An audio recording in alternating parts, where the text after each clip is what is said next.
Senhor meu Deus, Criador dos céus e da terra, Senhor, como é bom estar aqui na tua casa, Senhor. Poder te adorar, poder louvar, Senhor, o teu santo e misericordioso nome, Senhor. Oh, meu Deus, como é bom, Senhor, enquanto multidões se reúnem Senhor, por situações tão vis, Pai, nós nos reunimos na tua casa, Pai, para te honrar, para te glorificar, e é maravilhoso estar aqui, Senhor. Muito obrigado, Senhor, porque nós, Senhor, somos bem-aventurados, Pai, pela tua misericórdia, pelo teu chamado, Senhor. Oh, meu Deus, Senhor, que tu possa falar conosco nessa noite, Senhor, trazendo-nos, Senhor, uma palavra de esperança, Pai, uma palavra de consolação, Pai. É o que nós te pedimos, no nome santo e poderoso do nosso Senhor e Salvador Jesus Cristo. Amém, Jesus. Glória a Deus. Os irmãos podem sentar-se. Os irmãos estão bem? Estão em paz? Glória a Deus, né, irmãos? Irmãos, a palavra de hoje, cura de Deus para o desanimado, né? O povo de Deus que está aqui, né? Está carecendo de ouvir uma palavra que venha de Deus, não é assim? Uma palavra que venha do Espírito Santo. Então, nós devemos orar, buscar, pedir a misericórdia de Deus para que Deus fale conosco. Hoje, foi bom que o dirigente, o Fábio, leu todo o Salmo 42, mas nós não vamos ficar presos ao Salmo 42. Hoje nós vamos contar a história, a passagem do profeta Elias. O profeta Elias, irmãos, ele foi um personagem extremamente, assim, humano, vamos colocar dessa forma, porque ele teve situações, né? Situações em que ele teve grandes vitórias na presença de Deus. O profeta Elias é uma pessoa que foi assim, desenvolveu, que sob o comando de Deus, ele fez uma obra poderosa, irmãos. O que acontece? O profeta Elias, ele exerceu uma posição firme na sociedade em que ele estava inserido. Porque o rei de Israel, os irmãos sabem, era Acabe e a sua esposa Jezabel. E eles, nessa união, né, do rei, né, de Acabe com Jezabel, trouxe muitos males para Israel, para o povo de Deus. Imagine que o Deus Todo-Poderoso, grandioso, esse Deus que nós servimos, deixou de ser adorado. Aquele rei foi influenciado por sua esposa, e ele mesmo já, como dizer, ele tinha já a sua índole, né? Ele já tinha assim, o seu propósito de não adorar o Deus de Abraão, o Deus de Isaac e o Deus de Jacó, né? Então Elias, ele confrontou o rei, confrontou a sua esposa, porque e também o povo, porque por causa de toda do rei e da rainha, o povo também estava seguindo a adoração a Baal e a adoração a Ázera. Baal, o Deus, e Ázera, que era considerada a rainha dos céus. Irmãos, quando nós vamos lá em primeiro, eu gostaria que vocês colocassem em 1 Reis, porque basicamente onde nós vamos basear a nossa mensagem de hoje, tá? Muito Deus fez por Elias, mas nós vamos começar o nosso assunto em que Elias, depois de uma vitória dada por Deus, ele foi ao encontro de Acabe. Quando ele, intermediado pelo profeta Obadias, foi ao encontro de Acabe, Acabe confrontou, isso está em 1 Reis 18, né? E nós vamos começar o nosso assunto no versículo 17. Olha o que o rei, quando encontrou Elias, ele falou assim: és tu o perturbador de Israel? Imaginem vocês, irmãos, que o rei Israel, aquele povo que devia adorar a Deus, por causa de Acabe já não estava adorando a Deus, estava adorando o falso deus Baal, né? E por causa da influência de Jezabel estava adorando também outros, a deusa Ácera, ou seja, estava assim, se afastaram da vontade de Deus. E naquele encontro, já foi um encontro chocante, né? Porque Acabe chega e fala assim para o profeta Elias: é você o perturbador de Israel? Como as coisas mudaram naquela sociedade, né? Elias defendia a adoração ao Deus verdadeiro. E Acabe mudou, tirou o Deus verdadeiro e levantou ídolos por todo o reino de Israel que deveriam ser adorados, que eram ídolos de Baal. E ele ainda faz uma provocação. Imagine vocês, o rei encontrar um de nós, um governador, é você o perturbador? É você o perturbador aqui do bairro? Porque você adora o Deus verdadeiro? E foi isso. Mas, irmãos, ontem eu estava até falando com a Irene estava falando assim, umas coisas interessantes no carro, né? Quando nós fomos ontem lá para o aniversário da igreja. Foi muito bom, né? Assim, um ambiente enorme, irmãos, mas estava lotado. Né? Mas assim, Elias, ele não foi impactado, ele foi impactado por aquela pergunta, mas ele não ficou amedrontado. Elias, a resposta que Elias deu foi muito interessante, que está no versículo 18. Elias respondeu rapidamente, ele falou assim: epa, vamos colocar na forma de hoje, né? Não. Eu não tenho perturbado a Israel, mas tu e a casa de teu pai, porque deixaste os mandamentos do Senhor e seguiste os Baalins. Olha que resposta, né? Ele não se intimidou. Então nós vemos na personalidade de Elias que ele realmente enfrentava, ele defendia a verdade, como foi passado na lição de ontem, né? Ele falou: não, eu não sou perturbador de Israel, eu defendo, né? E eu prego, e eu ensino a verdade. Eu ensino que somente deve ser adorado o Deus verdadeiro, Senhor, Criador dos céus e da terra. Você, rei, e sua esposa são os perturbadores da casa de Israel. E diz ainda mais: olha, você está falando que eu sou perturbador, e eu estou falando que é você. Então vamos fazer aqui no versículo, acompanha aí, irmãos. No versículo 19 diz o seguinte: agora, pois, envia junto a mim todo o Israel no Monte Carmelo, como também os 450 profetas de Baal e também os 400 profetas de Ázara que comem da mesa de Jezabel. Olha, você diz que eu sou o perturbador, estou dizendo que é você. Então vamos fazer então aqui, ó, vai ter um confronto. E vocês vão falar quem é que está com a razão. Se é você, rei, se é a sua esposa, e se são os seus ídolos e os seus profetas, ou se sou eu e o meu Deus. E vocês, irmãos, conhecem essa história que é maravilhosa, né? Porque o que acontece, né? A partir daquele momento, Elias lançou um desafio, né? Um desafio para que o rei, a rainha, os sacerdotes desses deuses e também todo o povo que estava adorando esses ídolos voltassem a cultuar, a adorar o Deus eterno.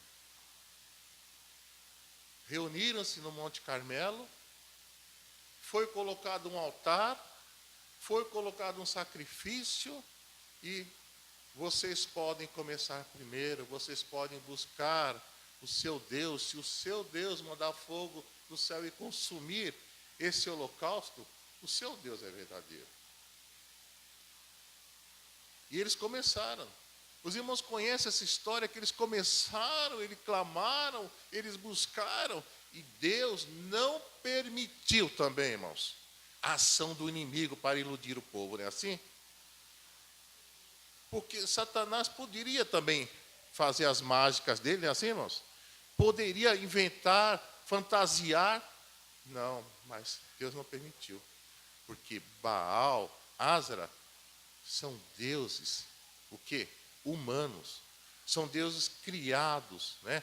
Mas o verdadeiro Deus, o nosso Deus, teve a oportunidade de mostrar para Acabe e para os sacerdotes de Baal e para aquele povo quem é o verdadeiro Deus. Eles clamaram, eles buscaram a misericórdia, buscaram que eles ouvissem e nada aconteceu.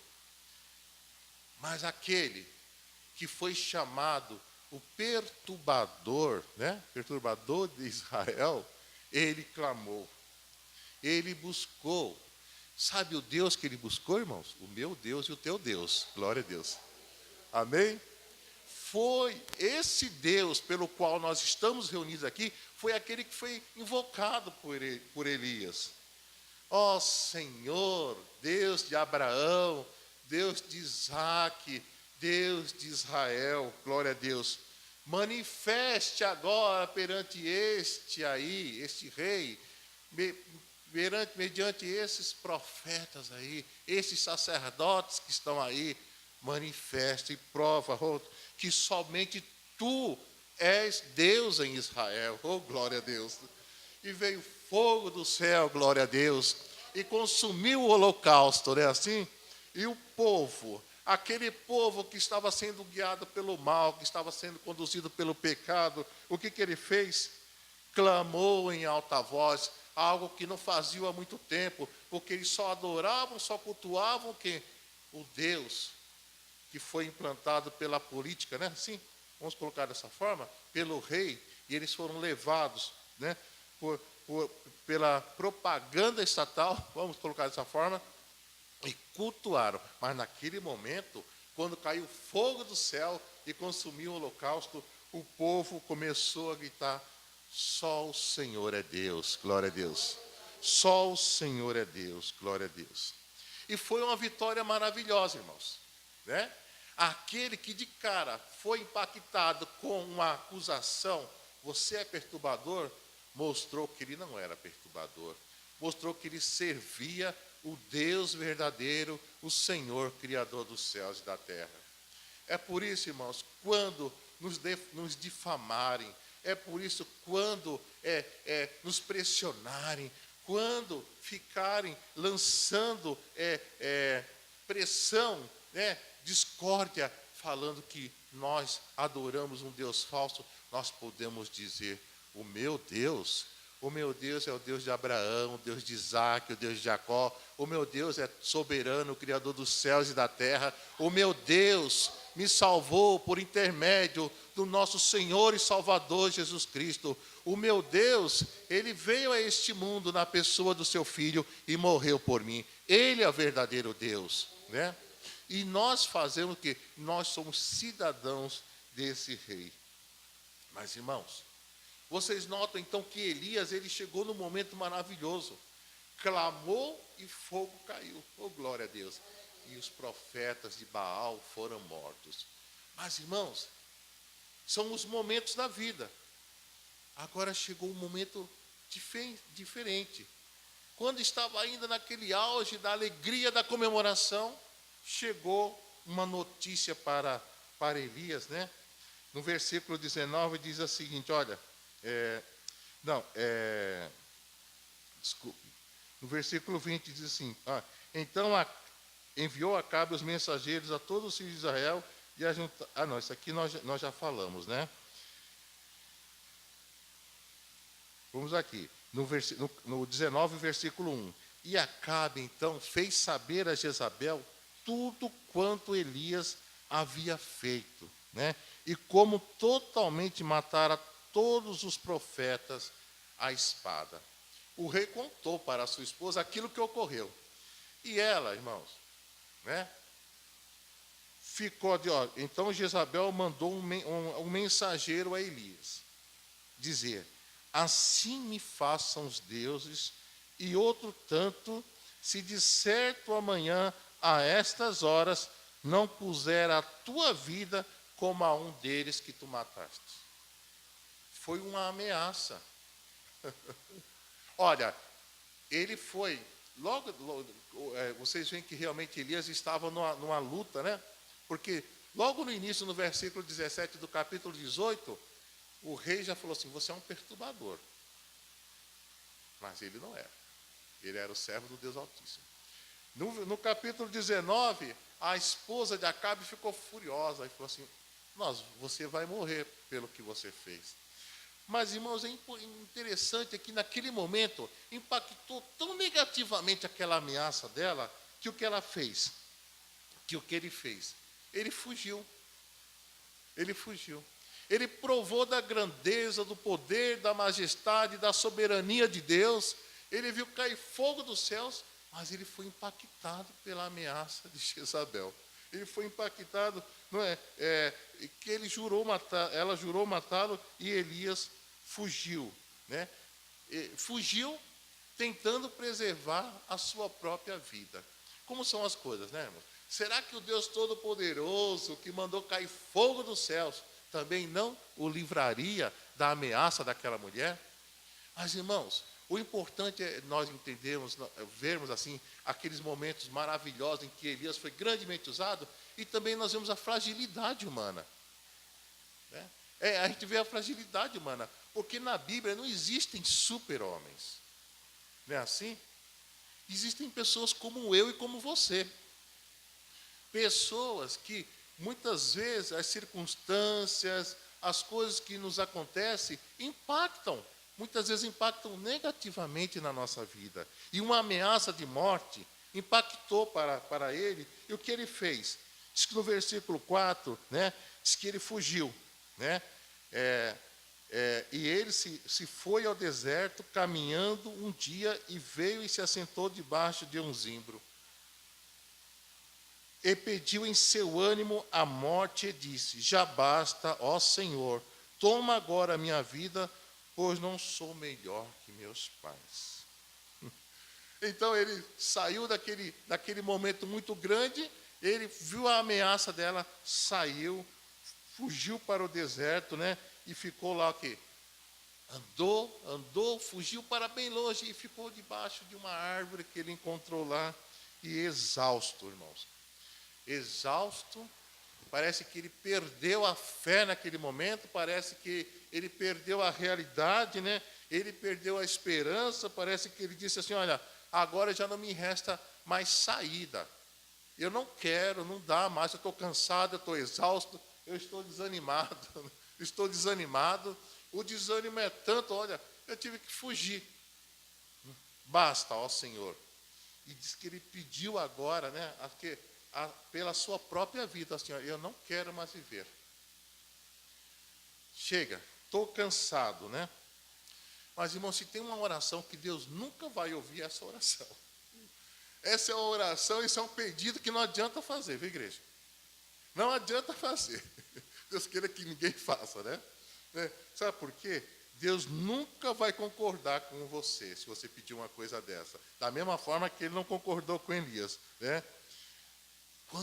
Sabe de uma coisa, quando você dizer para Deus, Senhor, toma agora a minha vida, sabe o que Deus vai falar para você? Sabe o que Deus vai falar para você? Põe-te de pé, oh glória a Deus. Põe-te de pé. Miqueias 2, versículo 10, é uma passagem maravilhosa, que vai ajudar bastante nesse assunto que nós estamos falando, assim, da personalidade de Elias, que diz o seguinte, olha, levantai-vos. Não é para você ficar sentado, fugir para o deserto, ficar escondido, debaixo de uma moita, debaixo de um zimbro. Deus está falando para mim e para você. Oh, glória a Deus. Levantai-vos e andai, trabalhai para o avanço do reino de Deus, porque não será aqui o vosso descanso. Não será. Olha, a corrupção, o problema, os males estão assim aflorando, mas ponham-se de pé.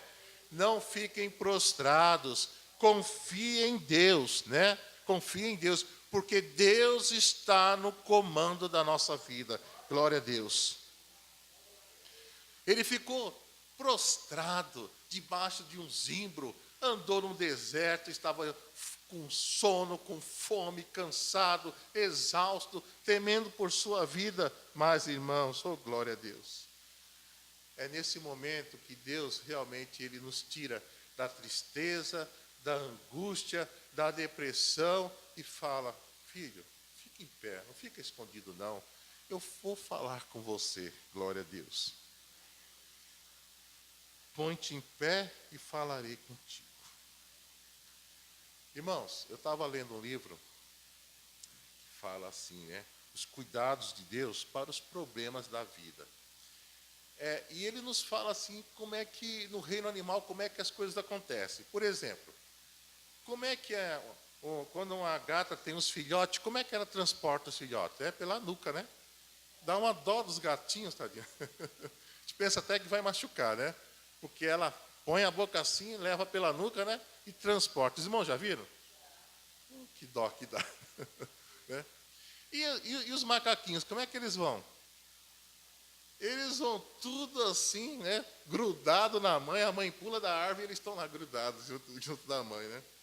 Interessante é que esse livro nos fala o seguinte: olha, se nós fôssemos analisar os cuidados de Deus com base nessas duas situações, da mãe gata que pega o seu filhote, põe pela nuca e escapa com ele, e sai com ele, ou da mãe, né, macaco, que faz o seguinte, ela, né, vai fugir de galho em galho, o seu filho fica preso no seu pescoço e não cai, né, irmão?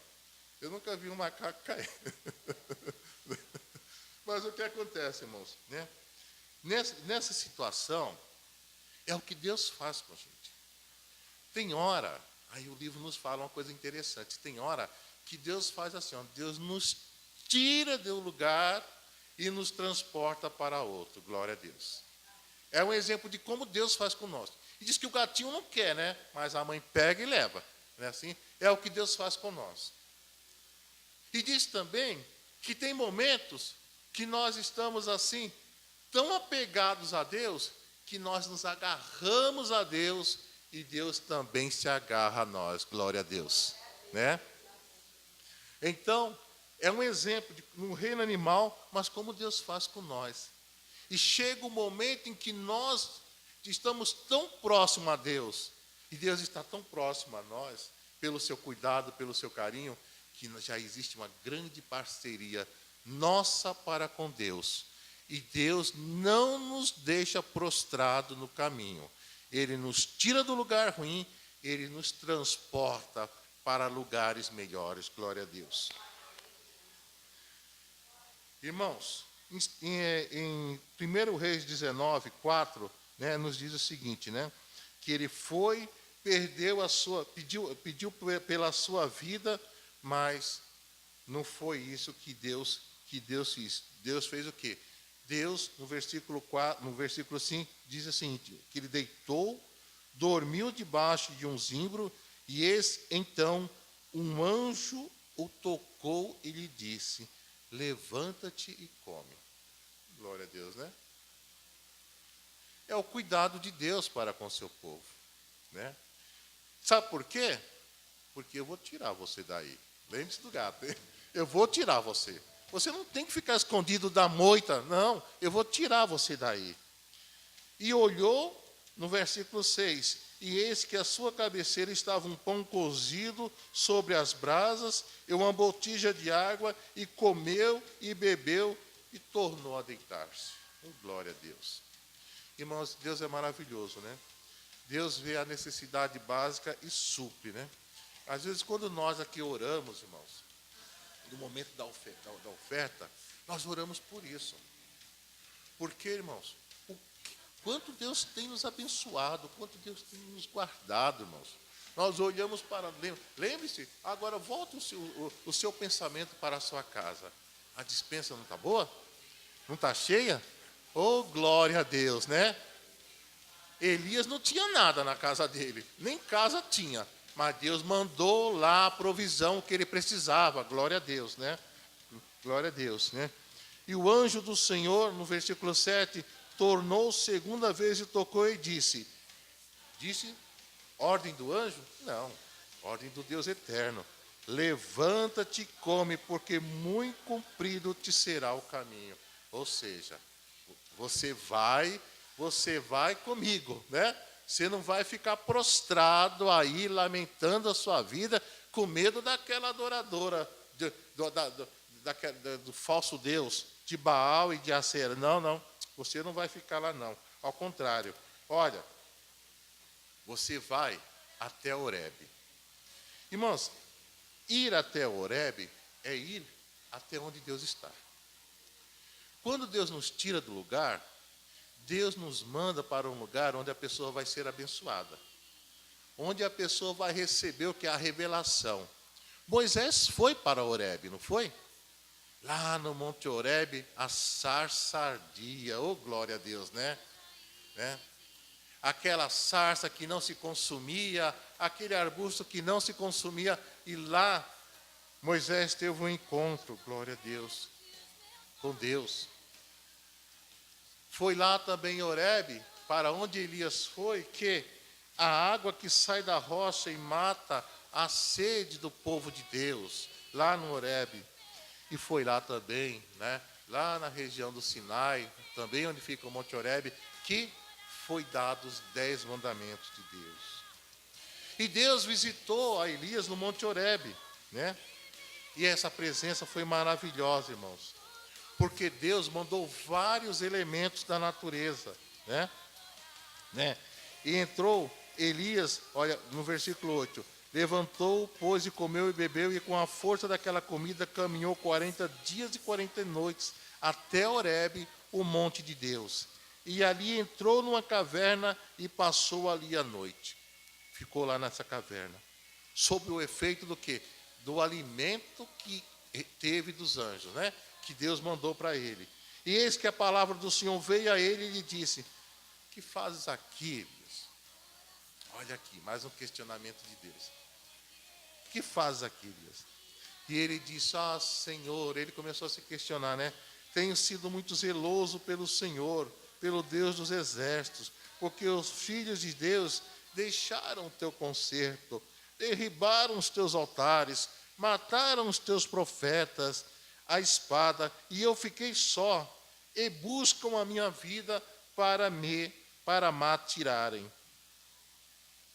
Aí Deus falou para ele lá no Horebe, sai-te para fora e põe-te neste monte perante a face do Senhor. Não fique dentro da caverna, não. Fica aqui, no monte que eu vou falar contigo. E eis que passava o Senhor, como também um grande e forte vento.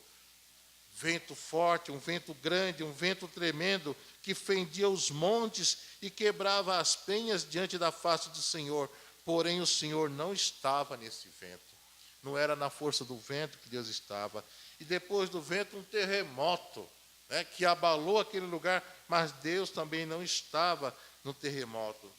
E depois do terremoto, veio um fogo muito grande. Porém, o Senhor não estava no fogo. Depois do fogo, veio uma voz mansa e delicada. Irmãos, a voz mansa e delicada, lá estava o verdadeiro Deus. Porque ele foi lá para trazer paz, para trazer sossego, para dar ânimo, né? Esse sucedeu no versículo 13, que ele, depois, ouvindo a Elias, envolveu o seu rosto na sua capa, saiu para fora e pôs-se à entrada da caverna, e eis que veio para ele uma voz que dizia, que fazes aqui? Oh, glória a Deus. Irmãos, a verdade é que Deus, quando quer falar conosco, irmãos, Ele fala nos momentos mais difíceis da nossa vida. Basta nós buscarmos a Ele. Basta nós irmos ao encontro dEle. Basta nós nos colocarmos à disposição dEle. Porque o Espírito Santo de Deus, ele tem cuidado, ele tem falado, ele tem buscado, né, orientado o seu povo. Olha, não é aqui, você não deve ficar aqui, porque eu tenho ainda uma obra para você. Elias, você abandonou o seu posto de profeta, Elias? Não é isso, não foi para isso que eu te chamei, Elias. Eu não te mandei sair da presença, do lugar onde estava e fugir para o deserto. Você fugiu, você abandonou o seu posto de profeta. Elias, deixe o medo e ouça a minha voz. Oh, glória a Deus, né? Ah, Senhor, eu fiquei só como profeta de ti. Elias, você não sabe de nada. Existem 7.000, glória a Deus, né? Que não se ajoelharam diante de Baal, glória a Deus. Deus lhe deu, né, a certeza que ele não estava só. Deus é misericordioso. E diz ainda, Elias, sabe de uma coisa? Você ainda tem muito por fazer. Eu vou te dar uma incumbência, Elias. Eu te tirei do deserto, eu te tirei da tristeza, te tirei da depressão, te tirei do cansaço, né? Você pediu a morte, mas sabe o que você vai fazer ainda, Elias, na sua vida? Você vai ungir reis e profetas. Oh, glória a Deus. E foi isso que ele fez, irmãos. Sob o mandado de Deus, ele se tornou novamente, né, o desânimo, o cansaço, a fadiga, né, a falta de esperança saiu. E pelo mandado de Deus, ele ainda foi e ungiu reis, né? E ainda ungiu um ajudante, que foi Eliseu. Oh, glória a Deus, né? Portanto, irmãos, o cansaço, né, o desânimo, obscurece a fé, né? Parece que tira o foco, polui as nossas forças, né? O desânimo nos causa desespero e depressão, né? De forma que fica até difícil de ver a Deus, né? Mas Deus não quer que nós permaneçamos, né, sentado e questionando. Ele quer o quê? Que nós façamos como o próprio rei Davi fez aqui no Salmo 42. Que você se pergunte, mas por que estás abatido, ó minha alma? Por que te perturbas dentro de mim? Espera em Deus, oh glória a Deus, né? Confia nele, né? Pede o seu auxílio, porque ele é o nosso Deus. Cantar, exaltar, glorificar e dizer, quando me apresentarei perante o Senhor, né? Quando estarei na tua presença? O que nós podemos dizer é que nós, enquanto servos do Senhor, nós não temos idade para parar, não.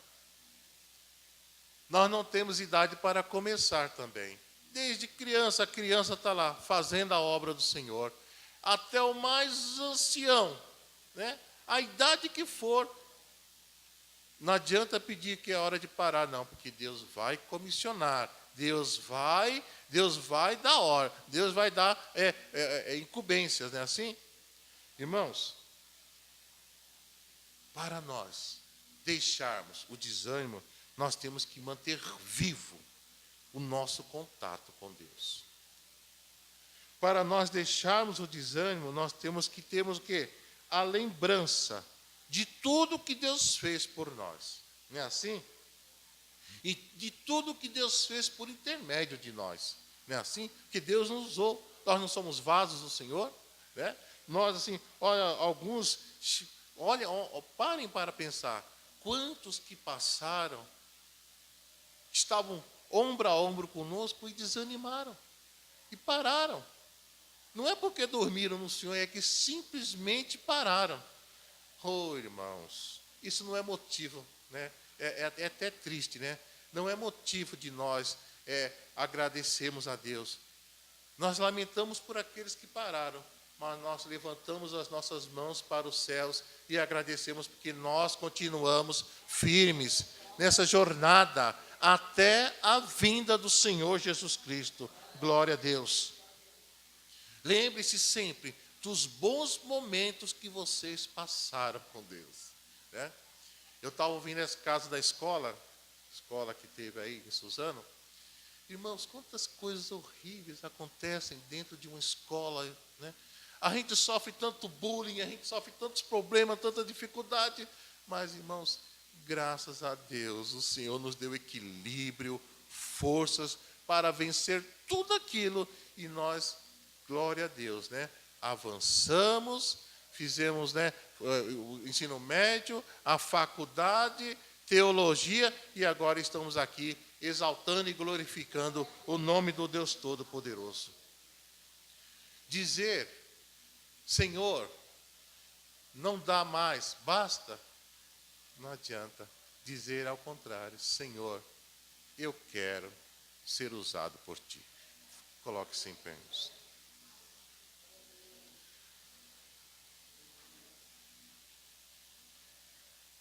Colocar em Deus a nossa esperança, irmãos, é dizer, né, que, olha, a oração de Abacuque, ainda que a figueira não floresça, ainda que não haja fruto na vide, ainda que as ovelhas sejam arrebatadas do aprisco, e nos currais não haja gado, todavia eu me alegro no Senhor, exulto no Deus da minha salvação.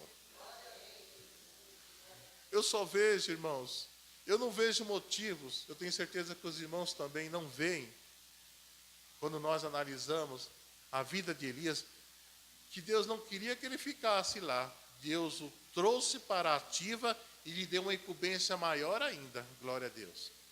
A mesma coisa somos nós, irmãos. Pastor, mas somos tão frágeis, Elias também era.